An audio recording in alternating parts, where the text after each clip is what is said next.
Lately, I've been living how I should. I'm better than good. Call me crazy. Go ahead, fellas. All right. Oh, this is cool.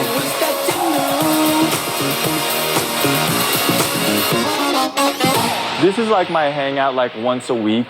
I'm hoping you guys will enjoy it. Because like, selfishly, I didn't get to have a lot of fun with you guys throughout this journey. Like, I missed all the fun honeymoon stuff that you guys did as a group. Yeah. Not to say I didn't have fun on my honeymoon, but it, you know, Chloe and I didn't have like the group element experience that you guys had. Yeah, I'd say, you know, not a lot of one-on time to really like hang out and get to know one another.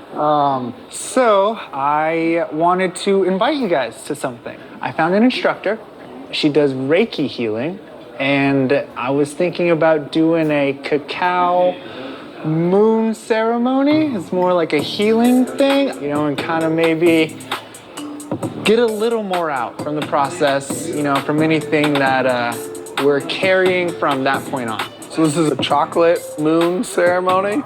Sign us up. That sounds great. You know, I'm hoping Brennan and Cameron can join us. If they don't, that's more chocolate and moons for us anyway. How are you both feeling from the reunion? For Becca and I believe we came out of it in a better spot. She made me aware that she like probably doesn't want to like have any sort of conversation for a couple years. I would love it if we got to a place that we could be on good terms, because like I don't like losing people out of my life. Whatever is guiding you, your North Star, let's call it your North Star, was always informed by the purest of intentions. And I always appreciated how your mentality was always, how do I make all things all good for all people involved? So I'm gonna give you your credit. I really appreciate that, you guys. I really do. You know, after things started airing, I got, you know, a few messages from Lauren here and there, just throwing out positive vibes. That's where, you know, I started to have a little hope that there could be some civility come reunion time. It was not what happened. You know, I really felt like I hurt Lauren. I really did. And I was very focused on just trying to reconcile something. That can look a lot of different ways. I think we tend to idealize this idea that has to mean like being friends, and, you know, especially when it's like a romantic experience, like sometimes that's just too challenging to foster.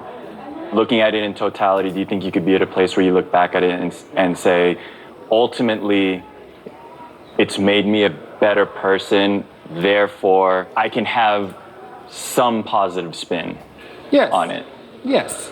You know, I learned how to hold myself more accountable. You know, I learned how to leave more room for mistakes. And, you know, I have one regret through this whole process, and it was not moving in, you know, because I felt like I cut Lauren's experience short because I couldn't get out of my head. So I think you being able to verbalize that and say it out loud, you know, I think that speaks to your evolution.